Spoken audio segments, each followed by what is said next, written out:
recevoir Arnaud Pellissier-Talon, avec qui on va parler d'individualisme méthodologique. Alors, comme on commence un peu en retard, Arnaud, je vais te passer tout de suite la parole. Alors, je rappelle l'idée des séances du séminaire pour le dictionnaire, c'est d'avoir une première conversation très ouverte autour d'un texte que Erwan nomme souvent ses premiers textes des textes martyrs.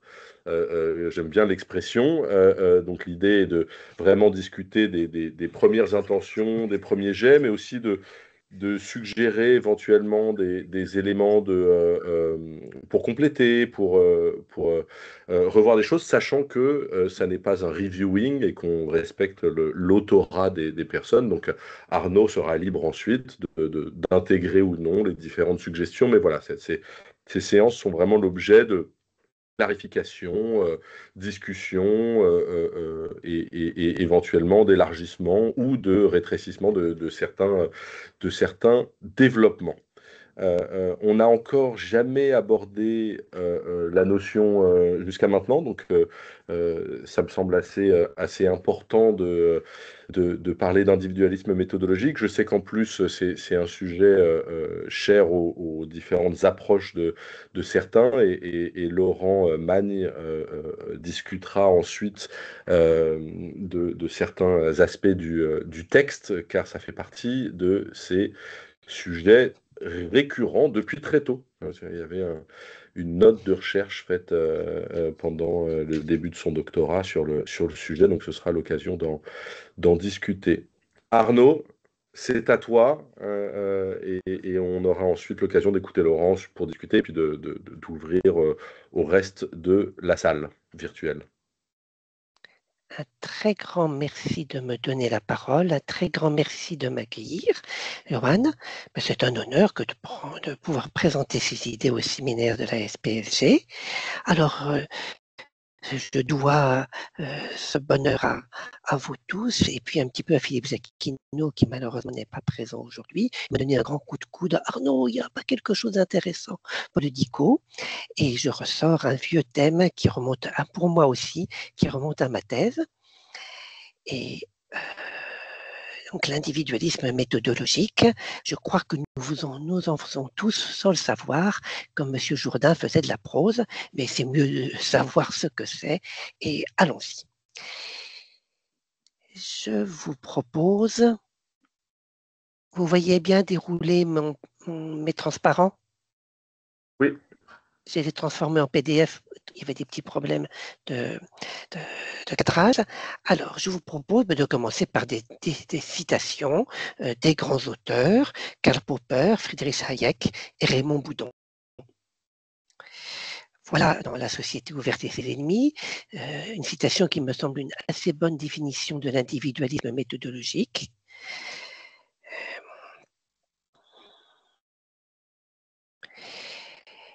Les phénomènes sociaux, spécialement le fonctionnement des institutions sociales, devraient pouvoir être comprises comme le résultat des décisions, des actions, des attitudes des êtres humains, des individus humains.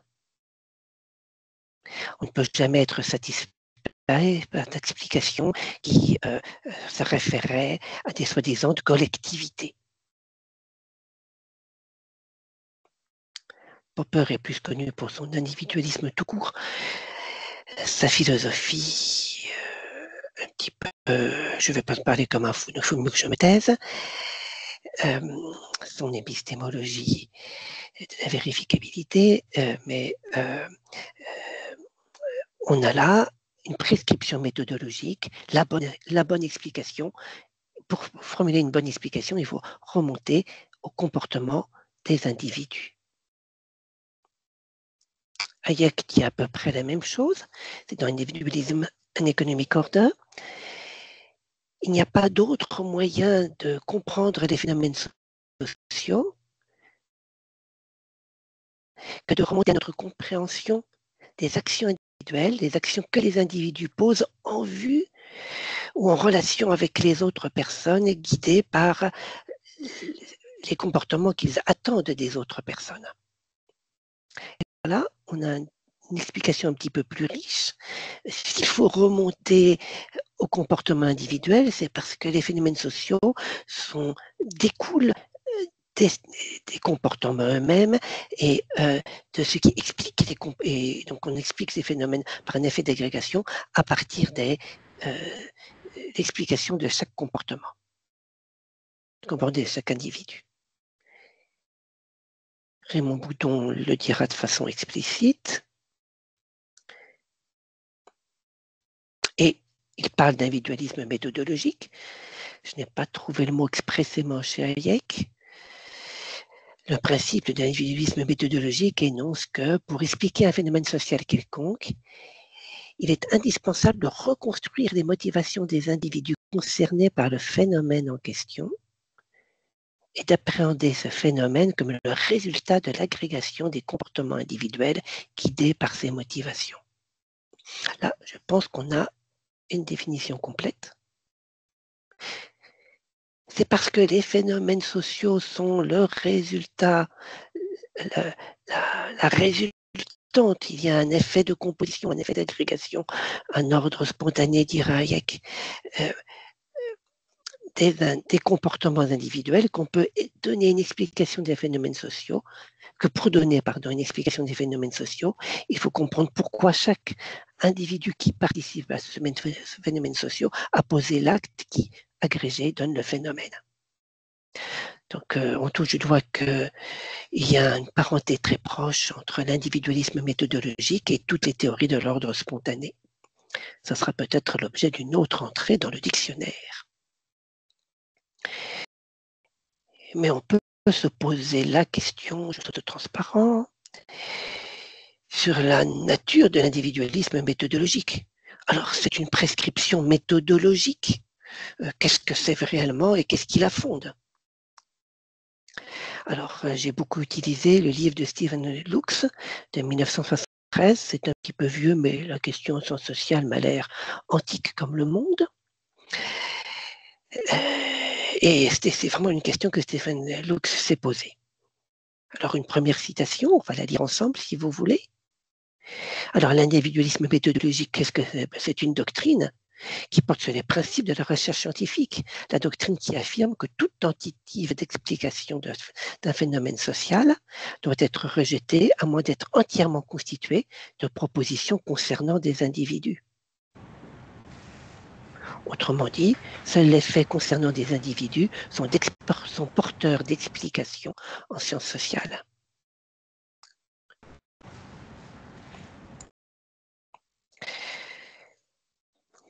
Alors, qu'est-ce qui permet d'affirmer ça? Quel est le fondement? Et si vous voulez bien, on va creuser un petit peu ensemble en continuant à lire Stephen Lux.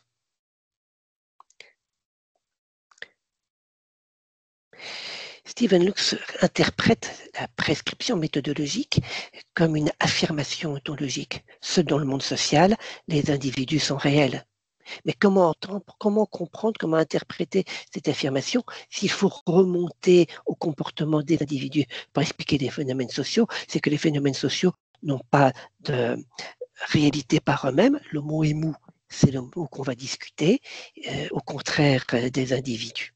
Et donc c'est pourquoi il faut remonter. Alors comment comprendre que seuls les individus sont réels?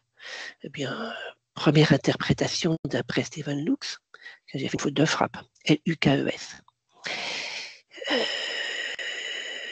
Première interprétation serait que les individus soient seuls observables. Et pour Stephen Lux, cette affirmation peut être contredite. On observe, et j'espère que vous êtes d'accord avec lui, comme je suis d'accord avec lui, on observe des régularités. Il n'y aurait plus de sociologie, il n'y aurait plus d'économie, je doute qu'il y ait encore de la gestion, s'il n'y avait pas des comportements réguliers, imités, répétés dans le temps, imités d'une personne à l'autre, sur laquelle on puisse les uns les autres baser, anticiper les actions auxquelles nous pourrions nous-mêmes poser pour agir d'une façon mieux coordonnée les uns aux autres. Il n'y aurait pas d'équilibre sur le marché économique, il n'y aurait pas d'institutions comme l'État, l'armée, etc. Il n'y aurait pas de fonctionnement dans les entreprises. Bon.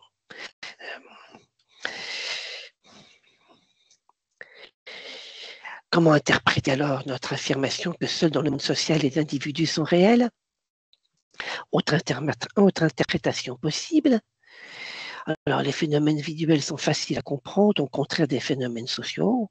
Ça, ce serait un point de vue qui dirait expliquons le compliqué à partir du simple, mais tous ceux qui ont fait un petit peu de psychosociologie vont hurler, plutôt éclater de rire. Non, les phénomènes individuels, le comportement de chaque homme est peut-être aussi difficile à comprendre qu'un phénomène social, ou du moins les explications sont infiniment variables. Creusons notre enquête. Alors, seuls les individus sont réels, ils existent indépendamment de tout groupe, de toute institution. Mais non, on vit dans la contingence, on vit dans la nécessité, on vit dans la dépendance. Nous n'existons qu'au sein de multitudes de groupes sociaux, multitudes d'institutions.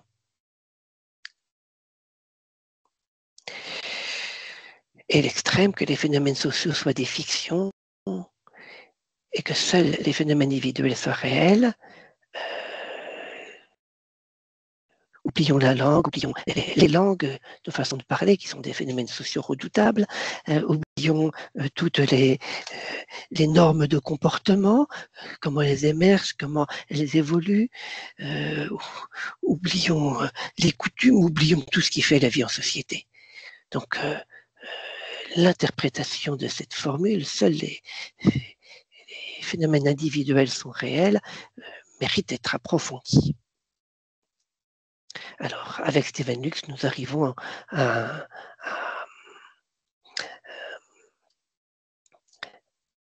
un constat, j'ai envie de dire d'échec. On n'a pas d'explication. Si l'assertion ontologique que seul dans le monde social les individus sont réels est équivalente à l'affirmation méthodologique, seuls les faits concernant les individus sont porteurs d'explications, comment comprendre? Il nous faut poursuivre l'enquête que Stephen Lux n'a pas faite ou a interrompue. Et j'ai pris mon petit bâton de pèlerin de philosophe en herbe, et comme je commence par les premiers, les présocratiques, Platon, j'arrive à Aristote, et j'ai trouvé chez Aristote la distinction dans la métaphysique, la distinction de la substance et des accidents. Creusons, si vous voulez bien, un petit détour de métaphysique aristotélicienne. Donc, l'analyse de l'être, ce que les choses sont, l'analyse du changement, comment un être peut durer, continuer à être toujours lui-même alors qu'il présente des aspects changeants. Derrière tout ce qui change, il y a quelque chose qui demeure, qui se trouve en dessous de ce qui change, la substance. C'est ce à quoi il appartient d'exister en soi-même et non en un autre.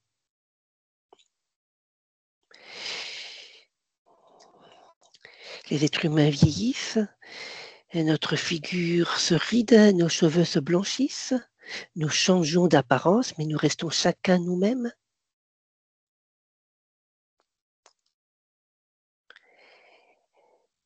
Il y a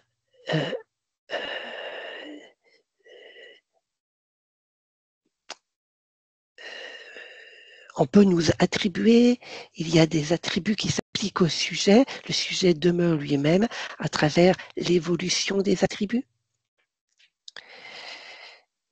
C'était un point très important pour Aristote pour contrer les sophistes, au lieu de qui rien ne demeurait.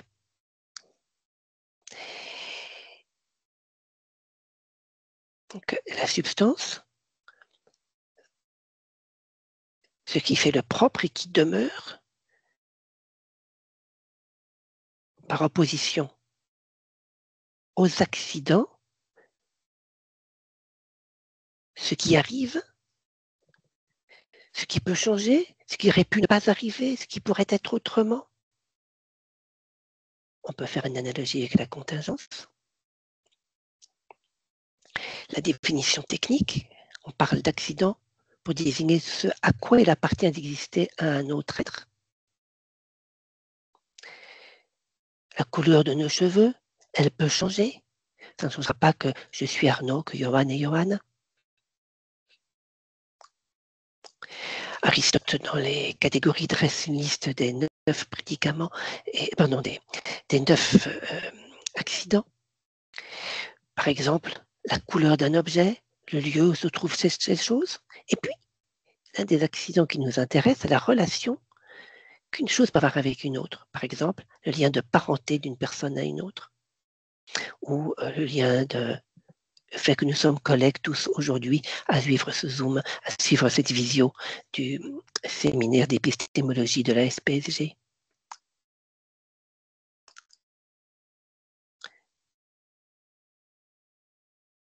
Je creuse si vous voulez bien. Arnaud, c'est Arnaud. J'ai 60 ans, je suis maître de conférence, j'aurai 61 ans bientôt, je suis toujours maître de conférence jusqu'à ma retraite. Cet accident de l'âge, cet accident de la relation, de l'activité professionnelle, tout ça, ça peut changer. Je reste Arnaud. C'est l'analyste, c'est l'observateur extérieur qui décerne dans cet ensemble complexe qu'est Arnaud ce qui demeure, ma substance, caché sous ce qui peut changer et qui n'est qu'un attribut contingent, les accidents. Et en trouvant ce qui demeure caché sous les accidents, on peut donner une définition d'Arnaud. L'observateur touche du doigt quelque chose d'intelligible. Alors tout ça, c'est loin de notre individualisme méthodologique. C'est loin des questions des relations sociales, formations sociales, groupes sociaux. Alors, il y avait cet accident de la relation entre une chose et une autre.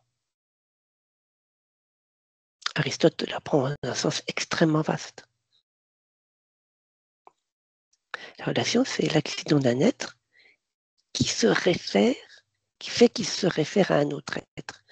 Donc, l'être qui possède la relation, donc la relation est l'accident. L'autre être vers qui tend la relation, je suis en relation avec, et le point de vue sous lequel les deux êtres sont en relation.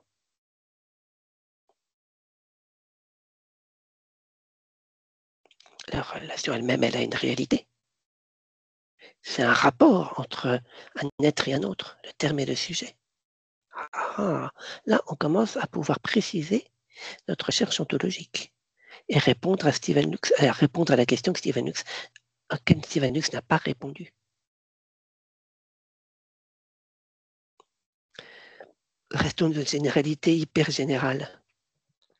Tous les phénomènes de société, ne pouvons-nous pas les analyser, chaque phénomène de société, comme un certain type de relation?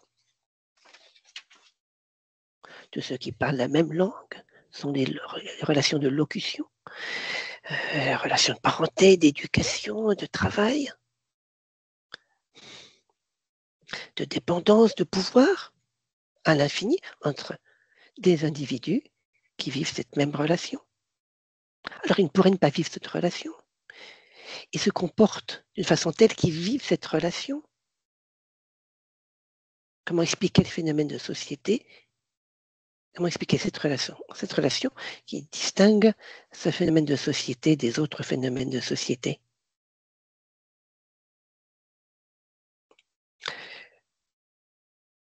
Ils se comportent d'une façon telle qu'ils vivent la relation. Pour pouvoir expliquer l'existence de cette relation, de ce phénomène social, il faut remonter à leur comportement. Ah, on est merveilleux, on a retombé sur nos pattes, on a retrouvé l'individualisme méthodologique et sa prescription méthodologique. Pour expliquer les phénomènes de société, il faut remonter au comportement des individus. J'espère pouvoir vous proposer là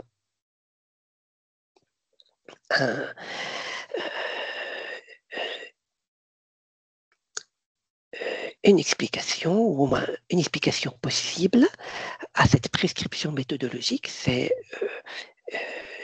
dans la métaphysique, si on suit la lignée d'Aristote, la distinction entre les accidents et la substance, ce sont les êtres en relation. L'accident, c'est la relation qui lie ces êtres. Le phénomène social, c'est une relation. On peut l'étudier. Il a une réalité du fait que les individus se comportent d'une façon telle que le phénomène social existe.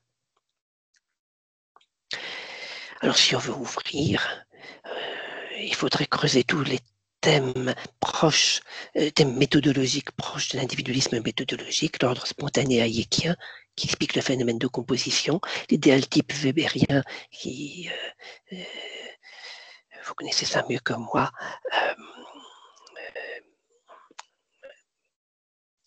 je ne sais pas comment résumer l'idéal type, pardonnez-moi. Donne un modèle type, mais là, je tourne en rond, je n'ai pas d'explication. Et je propose, comme le papier que j'ai déjà rédigé, 2 fois trop long, je propose d'ouvrir d'autres entrées au dictionnaire de la SPSG. Je vous remercie pour votre écoute.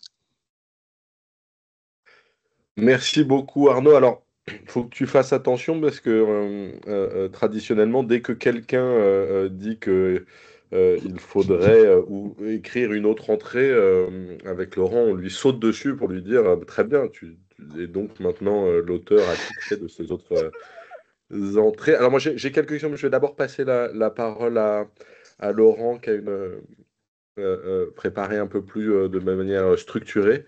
Puis après, Merci j'ouvrirai Laurent. la salle et je poserai mes propres questions. Sauf s'il y a besoin, tu peux peut-être arrêter le partage d'écran, Oui, comme ça on se voit oui, un on peu se voit mieux. mieux. Laurent, la parole est à toi. Merci beaucoup, beaucoup. Merci Arnaud pour ton intervention. Donc comme Yoann le rappelait en préambule, l'individualisme méthodologique, c'est un des thèmes qui m'a accompagné en fait dès mon master recherche, puisque j'ai eu la chance d'avoir un sociologue bien connu, Michel Liu, qui nous avait proposé justement des thèmes de recherche dans le cadre de ces séminaires, et c'est lui qui m'a mis le pied à l'étrier sur le sujet. Et du coup, c'est une question que j'ai creusée depuis bien longtemps et sur lesquelles j'ai une vision des choses qui est orientée. Elle n'est pas neutre, évidemment, puisque j'ai un auteur fétiche qui s'appelle, comme tout le monde le sait, Raymond Boudon. Donc, je vais évidemment la donner une perspective, on va dire un peu, sans doute, boudonienne à ma discussion de ce que tu nous as présenté. Je vais te proposer des pistes qui sont des pistes que j'ai moi-même suivies, bien évidemment. Et ensuite, après, tu jugeras de l'opportunité ou non de les intégrer dans ton papier. La première des choses que je pourrais dire, c'est je salue le fait qu'il y a un recours, on va dire, à la philosophie, qui est une réflexion justement sur un auteur central, en tous les cas structurant de la pensée occidentale, qui est Aristote, depuis longtemps, et ta distinction entre justement la partie accidentelle d'un côté et la partie substantielle de l'autre. Toutefois, si on essaye d'aller un petit peu plus loin sur la critique conceptuelle, il faut replacer les idées d'abord dans leur premier contexte, ce qui permet d'identifier aussi un certain nombre de problèmes sur lesquels, en fait, tu ne t'attardes pas, mais qui pourraient être de la première importance pour, on va dire, élucider l'individualisme méthodologique. Et le premier, c'est quand est-ce que le débat sur l'individualisme méthodologique commence à arriver. En fait, il arrive dans un moment de développement de la connaissance de la sociologie, Oui, avec Max Weber, où, en gros, on a une espèce d'opposition, alors bien sûr que je schématise, on va dire, à grands frais, mais qui est entre une vision qu'on pourrait appeler individualiste, mais qui recommande de partir des individus. Je mets en évidence que le mot-clé, c'est recommander, ce qui veut dire que ça n'est pas une prescription, ça n'est pas un impératif. Et cette vision weberienne va se centrer sur ce qu'on a appelé la sociologie compréhensive, donc Mhm. une première étape très intéressante qui est la compréhension, et qui est une forme de réponse à une autre forme de sociologie par le papa français de la sociologie, Émile Durkheim, qui a plutôt tendance à parler de holisme. Alors après, en fait, holisme, c'est pas lui, mais c'est à lui qu'on va attribuer l'étiquette, on va en faire une forme de chef de file, où Durkheim fait un apport majeur à la pensée de l'époque en rappelant que les phénomènes sociaux, les faits sociaux peuvent s'imposer aux individus. Et donc, on connaît tous son travail sur le suicide, où il est le premier à montrer qu'une décision d'apparence parfaitement individuelle, le suicide, peut avoir des causes sociales qui sont parfaitement extra-individuelles.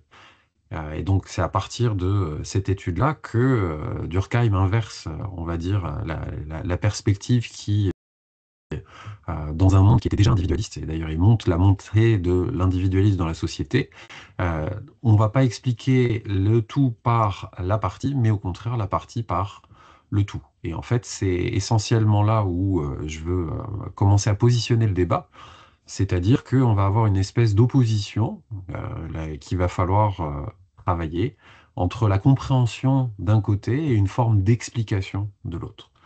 Et je pense que la question de l'individualisme méthodologique, en fait, elle part vraiment du tressage entre la notion de compréhension et d'explication. J'ai pour ma part évidemment proposé mon petit modèle CDEPM, comprendre, décrire, expliquer, prédire, maîtriser, qui permet d'articuler ces différentes notions avec un tiers terme au milieu qui est la description. Du coup, c'est dans ce cadre-là que je vais situer ce que je raconte. Deuxième point, à partir des idées compréhensives de Weber, où c'est un principe essentiellement méthodologique, c'est-à-dire c'est une indication, c'est une suggestion à valeur heuristique, Mhm. d'autres théoriciens vont au contraire changer leur fusil d'épaule et en faire non plus une prescription heuristique, mais une préconisation méthodologique, sous-entendu, il existerait une bonne méthode, une bonne façon de faire les choses, et cette méthode serait de toujours partir des individus. Tu as évidemment cité Stephen Looks. Je citerai pour ma part John Elster, qui est un auteur très connu pour l'individualisme méthodologique, qu'il a beaucoup défendu, mais dans une version radicale, où en gros il affirme les seuls acteurs véritables sont les individus, les institutions et les structures n'agissent pas. Donc c'est une position, on va dire, qui est extrêmement forte. Et très souvent, en fait, quand on parle de l'individualisme méthodologique, notamment si ce sont des sociologues qui en parlent, c'est souvent les sociologues opposants qui en parlent, donc ils ont tendance un peu à diaboliser leur adversaire et donc à faire comme si tout l'individualisme méthodologique, ça n'était que cette phrase de John Elster, où les institutions et les structures n'agissent pas. John Elster est très connu pour sa théorie du choix rationnel, le fait qu'il va partir de l'économie et en gros on va avoir deux formes, deux variétés d'individualisme méthodologique. Un individualisme méthodologique d'origine économique et plus précisément de l'économie néoclassique, ce qui va avoir tendance à poser un modèle de l'homme qui est un modèle de l'homo economicus. Et si on a du coup homo economicus, c'est-à-dire un agent réputé prétendument parfaitement rationnel, exclusivement dans des termes économiques, comme on l'a dépouillé à la base de toute socialité, évidemment, on ne va pas pouvoir réintroduire de la socialité après. Mais ça, c'est du coup le moment où notre individualisme n'est peut-être plus méthodologique, mais au contraire ontologique. Et c'est là où, justement, tu vas avoir ton tressage entre la substance et l'accident qui est intéressant. Mais du coup, ça nous permettrait éventuellement d'identifier d'autres formes d'individualisme, un qui pourrait être méthodologique, un qui pourrait être ontologique, et en fait, on pourrait même en rajouter un troisième au milieu qui serait un individualisme épistémologique, qui lui devrait être, on va dire, beaucoup plus travaillé, qui n'est pas une notion, on va dire, à la mode qu'on trouve dans la littérature, mais qui est une notion qui me semble être tout à fait digne d'intérêt. La théorie du choix rationnel de John Elster a suscité de nombreuses critiques, même s'il a cherché à donner la démarche la plus rigoureuse possible dans sa conception économique, même s'il a rajouté quelques variables sociologiques, de l'individualisme méthodologique. Mais celui qui, pour moi, a fait le meilleur travail, c'est évidemment un sociologue, c'est Raymond Queneau qui, dans son ouvrage de 1984, La place du désordre, comme le nom l'indique, la place du désordre, c'est intéressant d'en parler, critique des théories du changement social, c'est le sous-titre, va nous proposer justement d'articuler à la fois les dimensions micro et les dimensions macro. Alors avec la partie micro-macro, on est sur une articulation, on est sur les comportements individuels d'un côté, mais aussi sur le fait qu'il existe des régularités statistiquement bien connues, empiriquement mesurables, que l'on pourra appeler des faits sociaux. Et tout le travail de Boudon, ça va être d'articuler un modèle micro-sociologique qui exprime effectivement le fait que l'individu adapte son action à la situation. Et donc, si l'on comprend les raisons de son choix, un choix qui est rationnel, mais qui est rationnel en raison et donc en croyance, là où, par exemple, une rationalité économique au sens de l'homo economicus. Et il nous propose d'articuler la partie micro-sociologique et macro-sociologique avec un modèle qui s'exprime en 4 lettres sur lesquelles je ne vais pas revenir, mais je les donne simplement pour l'exemple. Grand M, de petit m, grand S, M, M', qui montre en fait une boucle de rétroaction entre les faits sociaux macro et les décisions micro. Et je pense que c'est dans cette pensée de l'interaction entre les deux que, on va dire, l'individualisme méthodologique, notamment proposé par Boudon et ses suivants, sachant qu'ils sont quand même, on va dire, une école tout à fait ayant pignon sur rue dans la sociologie contemporaine, nous permet de ne pas opposer ce qui serait d'un côté la substance et de l'autre l'accident, mais au contraire de tresser leurs liens. Et c'est là où, effectivement, on en arrive à une autre conception des choses, et c'est là où je pars sur 3 types d'individualisme. Un individualisme méthodologique, un individualisme épistémologique et un individualisme ontologique. Quel est du coup le contexte dans lequel cette pensée a vu le jour? Une forme de lutte idéologique. Une lutte idéologique contre la pensée totalisante. D'ailleurs, c'est sans surprise que tu ouvres avec Karl Popper, avec la société ouverte et ses ennemis. Donc on ne peut pas être plus explicite sur le fait qu'il s'agit d'une lutte idéologique. Et du coup, pour des raisons politiques, on va avoir en gros, pareil, je schématise et je caricature, l'opposition entre les gentils de droite américains et les méchants de gauche soviétiques, l'un mettant en avant l'individualisme, éventuellement l'individualisme opportuniste à tout craint, et l'autre le collectivisme totalisant et potentiellement totalitaire. Et on va faire une espèce de simplification idéologique entre la liberté d'un côté et la dictature de l'autre. L'idée de Popper, c'est de résister contre tout ce qui pourrait introduire la dictature dans la société américaine. C'est pour ça que c'est la société ouverte, sous-entendu la société libre, de type occidentalo-américaine, versus ses ennemis, et ses ennemis, c'est évidemment de l'autre côté du rideau de fer. Donc, une fois qu'on a cette lutte idéologique contre la pensée totalisante, on a cette espèce de soupçon. Un soupçon qui est bien connu en philosophie, puisqu'on a les fameux philosophes du soupçon, dont Nietzsche, où dès qu'on est en train de faire de la pensée totalisante de l'essentialisme, et c'est là où on va revenir à la substance, on se dit que peut-être il y a quelque chose derrière et que la catégorie est peut-être d'abord avant tout idéologique avant d'être épistémologique. Si elle est idéologique, ça veut dire qu'en fait on se place sur le plan ontologique. On l'a posé, c'est un dogme. C'est un dogme a priori, c'est une vérité non démontrable. Mais c'est une vérité que l'on va prendre comme telle, on va poser que c'est une vérité, sans jamais le démontrer, sans même jamais pouvoir le démontrer, puisqu'en fait on est à un niveau qui est axiomatique, au niveau ontologique.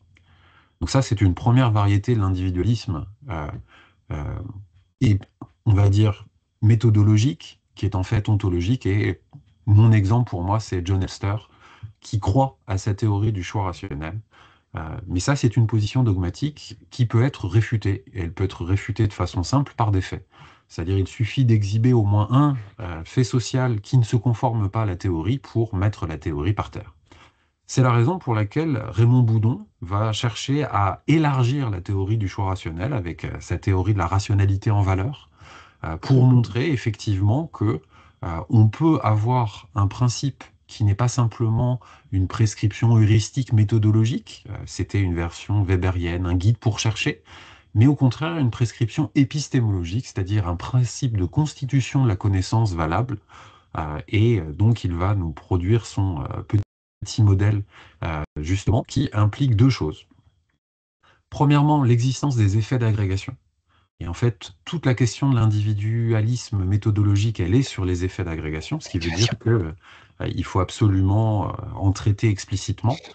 Et une des grandes questions, c'est quelle est la nature de ces effets d'agrégation? Une première réponse, c'est les effets d'agrégation sont des effets de sommation. Autrement dit, le tout n'est que la somme de ses parties. Boudon va nous rappeler que, bien entendu, c'est faux, c'est-à-dire qu'il existe un certain nombre de phénomènes sociaux dont le tout n'est pas la somme de ses parties, mais il nous rappelle que de très nombreux phénomènes sociaux seraient le résultat d'effets de sommation comme effets d'agrégation. Donc c'est intéressant de voir que les effets d'agrégation peuvent être des effets de sommation. C'est en général ça qu'on appelle aussi l'individualisme méthodologique. Et Boudon, en fait, le dépasse en montrant que non, il va y avoir aussi une interaction avec le niveau macro, ce niveau macro des faits sociaux, qui est à la fois, on va dire, institutionnel, mais qui est à la fois micro, avec un effet contingent, situationnel. Et c'est dans cette idée du contexte contingent que je retrouve ce que tu disais sur l'accident. Et je pense que c'est à partir de l'effet d'agrégation dans un contexte contingent qu'on peut situer ton propos afin de pouvoir bien cadrer avec des points très importants. Une des théories les plus solides des sciences de gestion, c'est justement la théorie de la contingence, celle sur laquelle il y a eu le plus de recherches et qui en fait est présupposée comme, on va dire, une sorte d'acquis de la recherche en gestion. Donc évidemment, on ne peut pas l'ignorer. Mais là où les sociologues ont encore des choses à nous apprendre en sciences de gestion, c'est sur la nature des effets d'agrégation. Ce qui fait que, pour revenir à ce que je disais au début, on a une compréhension des choses qui a changé et du coup un mode d'explication. Et pour moi, l'individualisme méthodologique, c'est d'abord un mode d'explication. Donc en fait, il est moins méthodologique que épistémologique. Voilà en gros ma vision des choses sur le sujet, où on est en train de passer effectivement d'un truc assez simpliste où on dit il y a des comportements individuels qui produisent des faits sociaux. Et là, on est en train de dire que les comportements individuels sont premièrement situés, donc ils ne sont pas in abstracto, qui vont produire des résultats collectifs, mais que ces résultats collectifs vont rétroagir de deux façons. Premièrement sur les comportements, et donc les comportements individuels. Deuxièmement sur les situations auxquelles s'adaptent les comportements individuels. Ce qui veut dire que on a à la fois des choses qui sont, pour le dire dans le vocabulaire de la sociologie de Giddens, contraignants et habilitants, et que c'est cette rencontre, là je vais faire exprès d'utiliser un autre terme, du hasard et de la nécessité, qui va effectivement avoir un impact très fort sur l'accident que l'on pourrait penser être contingent. Mais accident, ça veut dire non essentiel, contingent, ça veut dire qu'il pourrait être autrement. Donc c'est dans cet écart entre l'accident et le contingent qu'il y a des choses éventuellement à penser. Tout comme on pourrait penser à la partie contraignante avec les structures sociales, c'est-à-dire les institutions, mais qui sont aussi habilitantes. Ce qui veut dire qu'elles ouvrent des possibilités, elles dirigent dans certaines directions. Alors que la substance, dans son côté justement essentialiste, pourrait être contingente, anhistorique, au contraire des institutions qui sont toujours datées et situées. Et donc je pense qu'il y a quelque chose à tresser entre les deux. Et je conclurai par deux remarques. La première, c'est, dans ma conception de l'individualisme méthodologique, c'est une pensée de l'interaction.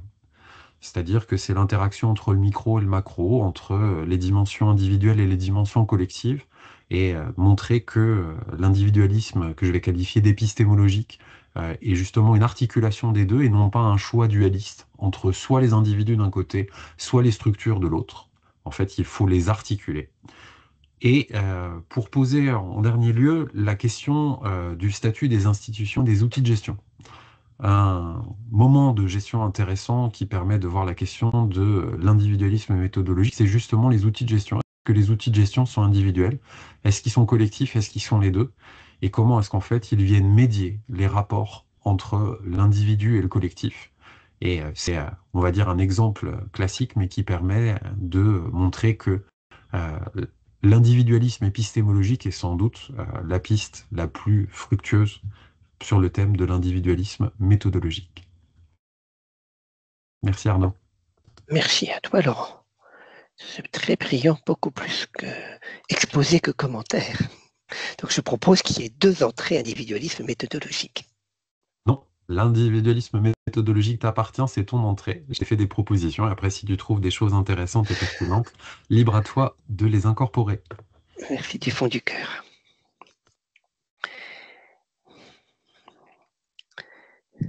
Est-ce que je peux répondre comme un béotien? J'allais t'inviter à réagir, répondre, accueillir, contredire. Alors, je vais raconter ma petite histoire à mon tour. Moi, je suis rentré dans l'individualisme méthodologique à partir de Hayek. Je l'ai croisé d'abord pour ses théories économiques sur le cycle. Je l'ai biberonné pour sa théorie du droit, sa philosophie du droit, les règles de bonne conduite ou de juste conduite, un ordre spontané résultant de l'interaction des individus, explicité par le travail de la jurisprudence que dégagent les juges. Et je suis remonté peu à peu à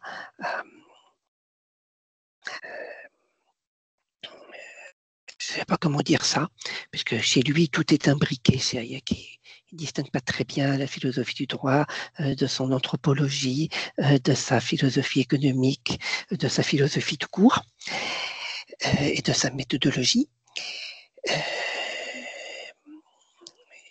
Et ce que j'aime beaucoup chez lui, c'est ce que tu dis de Raymond Boudon, c'est ce tressage, la boucle d'interaction micro-macro. Et l'exemple de la langue est excellente. Le français nous est donné à chacun à notre naissance, donné à travers l'usage qu'en font nos parents, nos proches, à l'école et ainsi de suite. Donc c'est extrêmement structurant. Il y a même des grammaires, il y a un apprentissage. C'est très habilitant si on veut continuer à être guidencien. Je l'utilise, ces règles, pour exprimer ma pensée, développer et même capable d'avoir des idées nouvelles. Et ce faisant, je promeut tel usage, je forge tel vocabulaire et je participe à un usage qui peut être un tout petit peu différent et qui de ce fait évolue. Et si chacun en fait de même, la langue n'est imposée, n'est créée par personne, mais vécue par tout le monde. Et c'est une illusion, si on suit Hayek, de croire que les institutions puissent créer une institution sociale. Même le plus grand des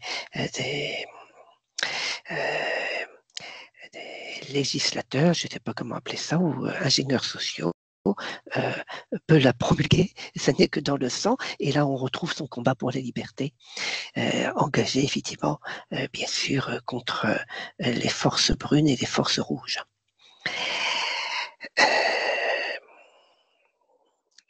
Et naïvement, je ne suis pas allé beaucoup plus loin. Merci Laurent de m'ouvrir plein de pistes.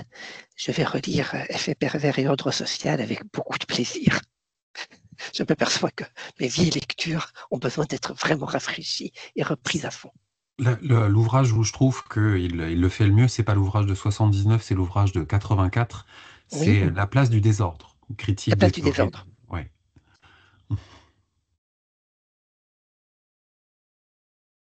C'est un ouvrage qui est assez paradoxal puisque j'ai vu des chercheurs, même bourdieusiens, citer cet ouvrage de Boudon.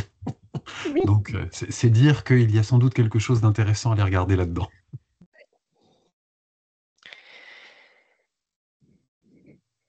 Ils l'ont probablement cité pour l'attaquer. Même pas, si tu te rappelles, bah non, si tu te rappelles d'une personne justement qui nous a fait un exposé sur le scientisme, il le citait comme ressource argumentative à l'appui. Ressource argumentative. Ah, Donc, Arnaud, alors S'il y a des questions ou des réactions, je distribuerai la parole. Pour donner un peu de corps à la manière dont tu considères tous ces éléments-là, est-ce que tu pourrais nous dire, par exemple, alors moi je connais un peu ton travail sur la révélation et sur sur le lanceur d'alerte, par Alerte, oui. exemple. Euh, Comment est-ce que ces considérations sur l'individualisme méthodologique se manifestent, informent, contraignent ou habilitent tes analyses? Alors, je mentionne lanceur d'alerte parce que c'est un des textes que moi je connais de toi, mais tu pourrais nous illustrer ça avec d'autres recherches. Comment est-ce que concrètement, ça se manifeste dans ta pratique de ton approche de la recherche? Alors, je vais me lancer sans filet parce que j'ai jamais réfléchi expressément. Merci beaucoup, Johan, de me tendre la perche ou de me challenger.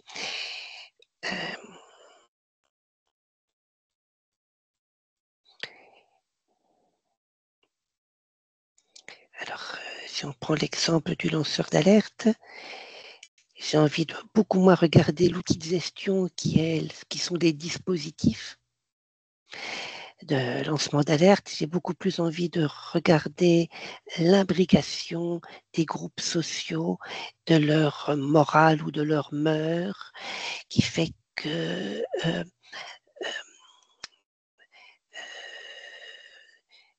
dans dans le groupe englobant, il est considéré comme immoral de poser tel acte, alors que dans le groupe englobé, c'est tout à fait indispensable et même justifié, et que le lanceur d'alerte qui se trouve euh, euh, inséré dans ces deux groupes vit cette injonction contradictoire, la vit très mal et se sent redevable de prendre la parole et de signaler qu'il pense à même d'agir, que quelque part dans ce recoin, ce groupe englobé euh, euh, euh, manque à la règle du groupe englobant. Euh, on a là le tressage, pour reprendre le vocabulaire de Laurent, entre des institutions sociales qui sont les règles de comportement considérées comme légitimes et efficaces en notre politique d'entreprise, telles que la législation peut le voir, telles que la direction générale peut la, la promouvoir, telle que elle est telle que la direction sur laquelle telle que la direction générale peut communiquer. Il y a celle qui est officielle, il y a celle qui est les règles de bonne conduite implicites aux aux indicateurs de performance et aux rouages d'analyse de la performance, entretien individuel, etc., etc. Et il y a les pratiques dans l'équipe de commercial ou d'acheteur. Et comment comprendre le lancement d'alerte? Il faut rentrer dans le cœur de l'acheteur qui vit les pratiques locales comme contradictoires avec, par exemple, la communication de la direction générale ou la réglementation française. Et il faut donc ouvrir son cœur, se mettre à sa place, faire de la sociologie compréhensive, qu'est-ce qui est beau, vrai, bon pour lui, ses valeurs, qu'est-ce qu'il attend de la vie, ses anticipations, sa compréhension de la situation, qu'est-ce qu'il peut faire, ses choix, tout ça c'est de l'individualisme idéologique, c'est de la sociologie compréhensive. Et alors, Laurent, est-ce que je peux te poser la même question? Parce que vraiment dans une approche didactique, vu que vous êtes tous les deux, vous complétez les regards, mais avec une compatibilité sur les principes de l'individualisme méthodologique. Comment est-ce que l'individualisme méthodologique informe ton approche, à la fois empirique, conceptuelle, etc. Est-ce que ça change le regard ou l'approche, ou est-ce que ça reste finalement vraiment compatible? Voilà, quel impact ça a pour toi? Alors, je vais le dire, en fait, avec, je pense, quelque chose qui est très consonant avec ce que vient de dire Arnaud, mais je vais le dire avec une forme tout autre, qui va être un peu provoque, et je vais faire exprès d'utiliser une métaphore politique. L'individualiste méthodologique, ça m'oblige à être centriste. C'est-à-dire que je peux ni pencher du côté d'une surdétermination par les actions individuelles. Donc je peux pas aller vers une théorie qui serait ultra contingente, où tout serait expliqué par l'accident.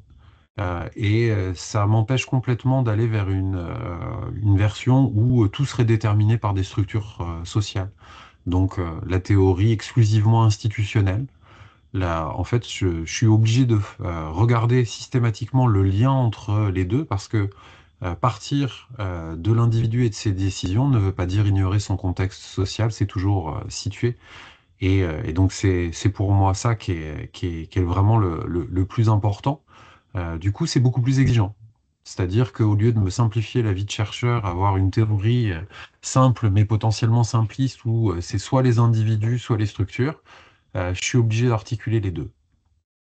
Par contre, ça me permet de faire un travail épistémique qui est beaucoup plus rigoureux, qui est de bien meilleure qualité et qui a pour vocation de parvenir à une forme d'explication des phénomènes sociaux que je suis en train de regarder, comme notamment les phénomènes de gestion.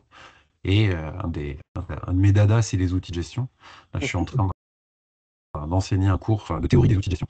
Et l'intérêt des outils de gestion, c'est que si on les regarde comme un objet technique, bah, l'objet il est fait pour son utilisateur, mais son utilisation propre, son petit contexte, donc a priori il est dénué, on va dire, d'aspect collectif. Or, il n'y a pas un seul outil de gestion qui ne fait pas un appel implicite ou explicite à des données externes à son activité propre et qui permettent de cadrer l'action collective. Et donc, des éléments individuels sont porteurs on va dire, ne serait-ce que de contraintes collectives, mais ces contraintes sont contraignantes et habilitantes.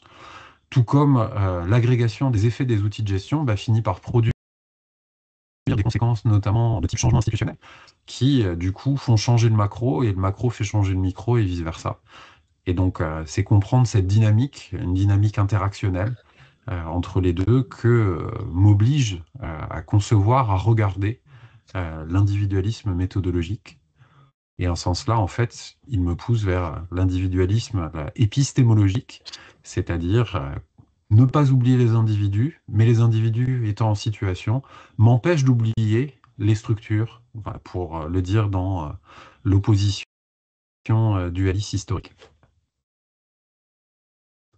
Mais donc, et c'est un peu là que je voulais en venir, cette vigilance-là amène plutôt vers un individualisme épistémologique et évite de tomber dans certains écueils de l'individualisme ontologique.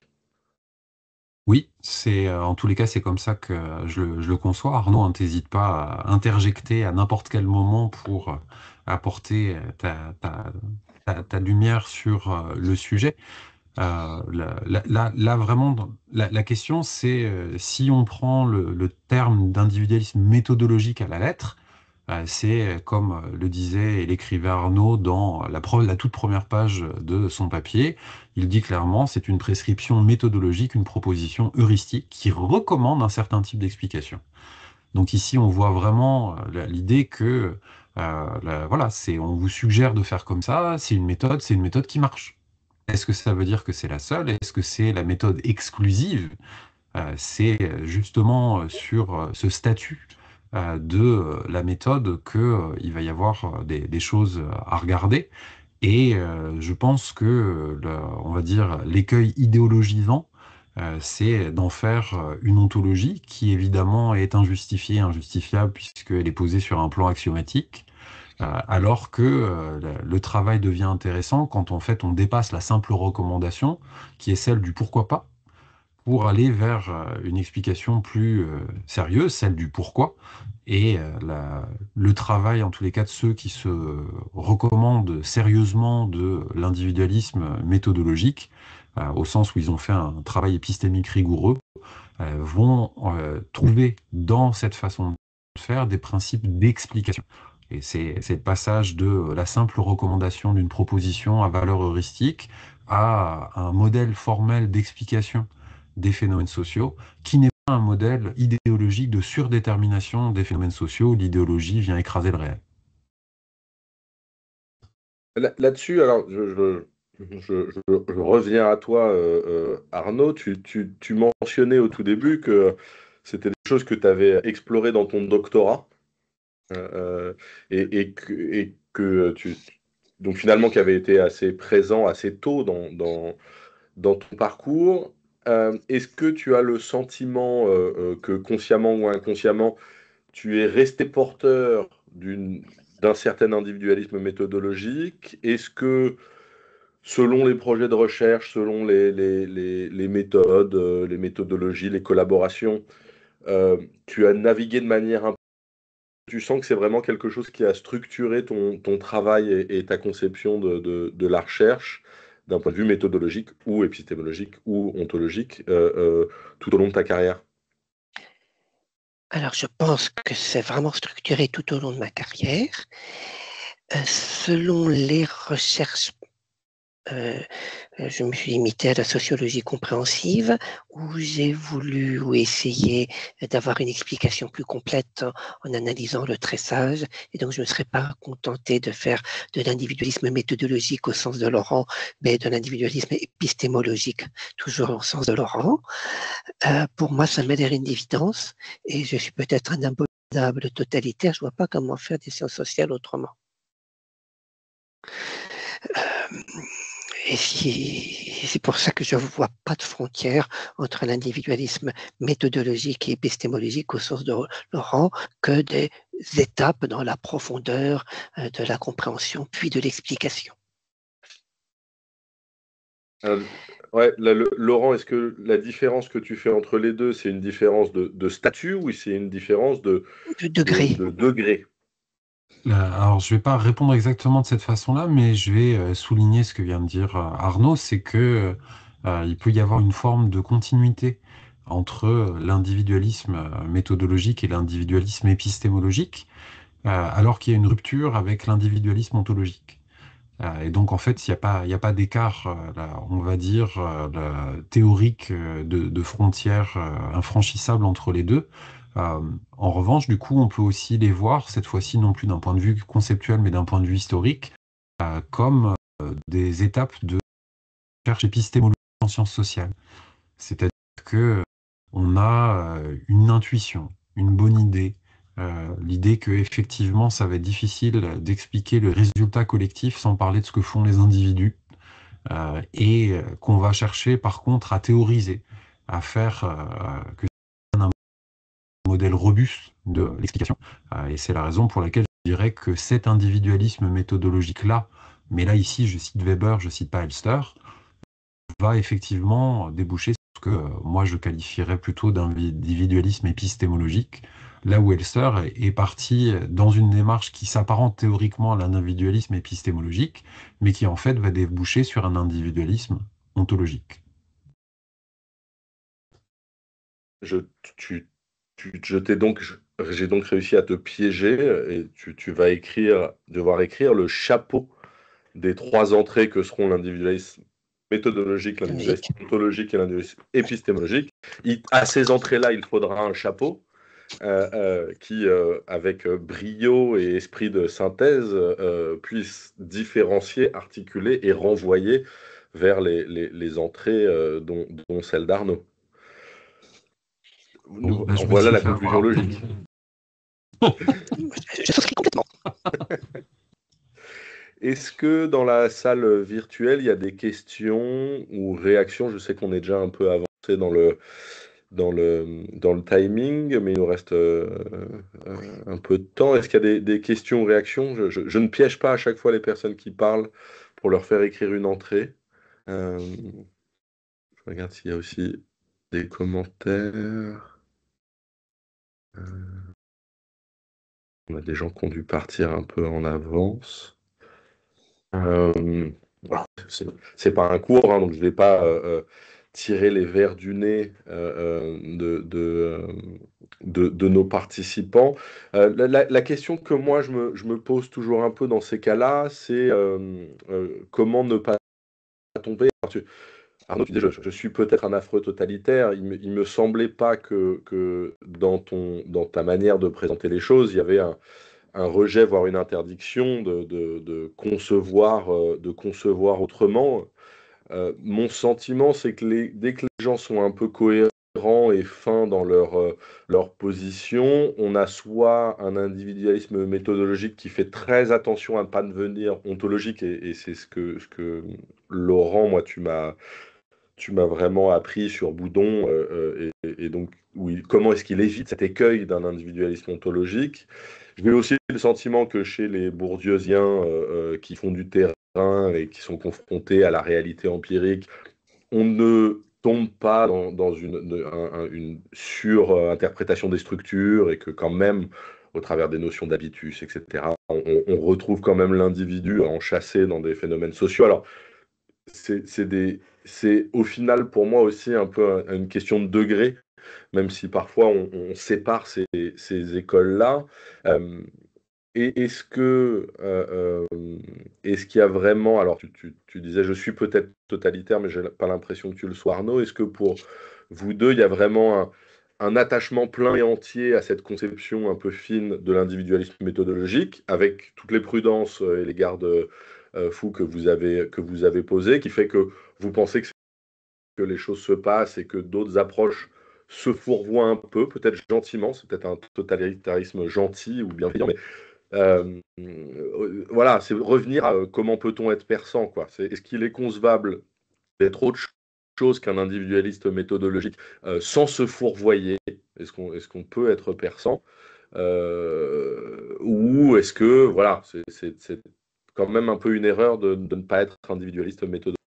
Je vous pousse à un positionnement un peu caricatural, vous me pardonnerez, mais voilà, vous n'êtes ni l'un ni l'autre de vilains totalitaires qui interdisent aux autres d'être quoi que ce soit d'autre. Donc ça, c'est sûr. Mais quand même, est-ce que dans votre conception, il y a une forme de vérité dans cette vision-là qui fait que d'autres approches moins centrées à ce niveau-là sur l'analyse seraient un peu dans l'erreur?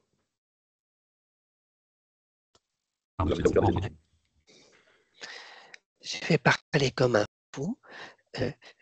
Il y a certainement de très bonnes pages chez Marx et d'autres auteurs du même genre, et c'est quand ils pratiquent l'individualisme méthodologique et ou épistémologique sans s'en rendre compte. Voilà, j'aime bien ce genre, mais c'est un positionnement avec une dose de bienveillance tout en critiquant toutes les autres pages. Mais je trouve que c'est appréciable aussi quand voilà, qu'on a des positionnements sans forcément les rendre agressifs ou totalitaires, mais je pense que c'est toujours bien d'avoir ces clartés-là. Laurent, tu allais aussi réagir. Alors, puisque tu m'enjoignais à considérer des préoccupations culturelles et notamment à avoir une démarche réflexive sur ma personnalité, et donc du coup, je vais plutôt te dire que bah, moi je suis normand. Donc, on m'a appris effectivement en étant normand à bien voir les deux. Alors, je l'avais fait sur un autre thème qui était positivisme et constructivisme, et j'avais fait, bah, il y a du positivisme construit et du constructivisme posé. Et du coup, c'est un peu bonnet blanc et blanc bonnet. C'est-à-dire, la question, c'est est-ce qu'on a, on va dire, une préférence pour un truc qui tourne autour du centre? Oui, sans doute. Et c'est très bien ainsi. Il n'y a pas, il y a pas, il y a pas de raison d'interdire quoi que ce soit à ce sujet. La question, c'est là, je vais faire le symétrique d'Arnaud dans l'autre sens, et je vais me faire très Feyerabendien en disant tout est bon.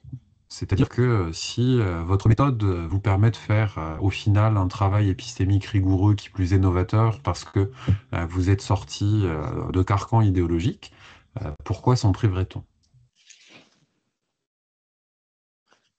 Bon, s'il n'y a pas de questions, moi, ça me semble être une très bonne conclusion. Effectivement, l'exposition et le débat entre ces différents positionnements, s'il force à clarifier, révéler et affiner un peu les manières qu'on a de travailler, et les concepts, les idées, les théories, et le terrain est toujours un enrichissement. les chapelles à la SPSG ont jamais été les bienvenus, donc ça aurait été surprenant qu'on y arrive comme ça. Je vois pas de main levée, donc je vais annoncer la prochaine séance. On se retrouve le mois prochain, le 15 février, avec Philippe Jacquinot, que tu citais, Arnaud, en introduction, avec qui on va parler de l'éthique des vertus. Et on verra avec lui comment est-ce que ça s'articule avec évidemment des notions organisationnelles et d'éthique organisationnelle, évidemment, mais aussi avec des questions plus épistémiques et épistémologiques. À bientôt. Merci Arnaud encore pour ta Merci beaucoup à présentation. vous de Merci m'avoir Arnaud. donné la parole. C'était un bonheur de participer à la SPSG. Au Merci mois Laurent. prochain. Merci Johan. Merci à toi. À bientôt. Au revoir. Au revoir.